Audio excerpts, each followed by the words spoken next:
Inilah 3 kesalahan Patrick Kluivert saat timnas Indonesia kalah 2-3 dari Arab Saudi, menarik untuk dibahas.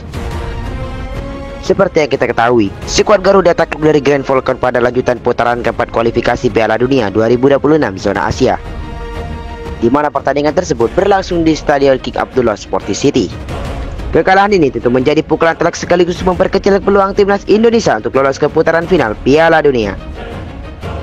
Berbicara soal data usai pertandingan, timnas Garuda memang terlihat bisa memberikan pahlawan bagi kubu tuan rumah Arab Saudi. Sebanyak 10 tembakan berhasil dilepaskan Kevin Dix dan rekan-rekannya, mana 5 diantaranya mengarah tepat ke arah gawang Arab Saudi. Bukan hanya itu saja, skuad Garuda juga mampu melakukan 44% penguasaan bola. Lebih mengejutkannya lagi, akurasi umpan Joao Paulo Pessi juga cukup baik sebesar 76%. Namun sial, timnas Indonesia tetap dipaksa menyerah dari Arab Saudi di laga kali ini.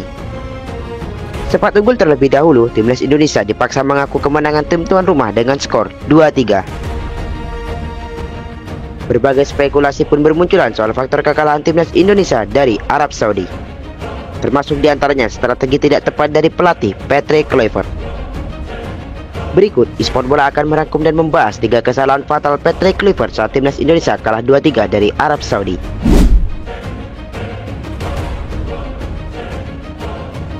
Keputusan Patrick Kluivert untuk tidak memainkan Tom Haji dan Ole Romani lebih awal jadi pertanyaan besar. Banyak yang menyayangkan kedua pemain tadi baru masuk di menit ke-64. Di mana kala itu, Ole masuk menggantikan Ragnar Oratmangun, sementara sang Profesor Tom Haye menggantikan Miliano Jonathans. Kedua pemain tadi baru masuk ketika timnas Indonesia tertinggal 3-1. Keputusan ini praktis jadi salah satu pertanyaan besar, terlebih ketika Tom Haye dan Ole Romani terlihat cukup bugar di lapangan.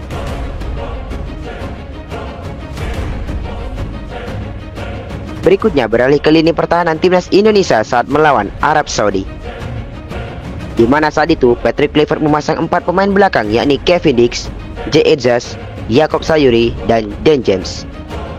2 nama awal memang bermain cukup solid, terlebih Kevin Dix yang sukses mencetak 2 gol dari titik putih. Namun, 4 pemain belakang pilihan Patrick Kluivert untuk laga melawan Arab Saudi kali ini dinilai sangat kurang maksimal. Tidak sedikit yang menyayangkan keputusan juru latih Belanda itu merombak trio bek andalan, yakni J. Edzas, Rizky Ridho, dan Justin Hubner. Terakhir kesalahan Patrick Kluivert di laga Arab Saudi versus Indonesia adalah dengan memaksa Mark Locke dan Jacob Sayuri bermain selama 90 menit penuh.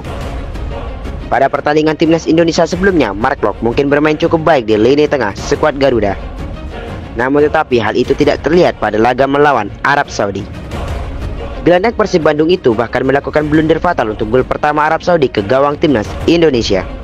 Kesalahan fatal lain juga dilakukan Jacob Sayuri saat melakukan pelanggaran di kotak penalti, di mana pemain Malut itu tertangkap kamera melakukan tarikan yang seharusnya tidak perlu kepada salah satu pemain Arab Saudi.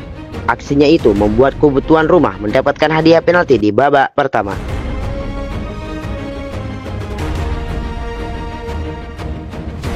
Timnas Indonesia masih punya peluang untuk lolos ke Piala Dunia 2026. Seperti yang kita ketahui, timnas Indonesia kalah 2-3 dari Arab Saudi pada laga ronde keempat grup B kualifikasi Piala Dunia. Kekalahan tersebut membuat jalan menuju pentas dunia menjadi berat. Indonesia sementara duduk di dasar klasemen dengan 0 poin.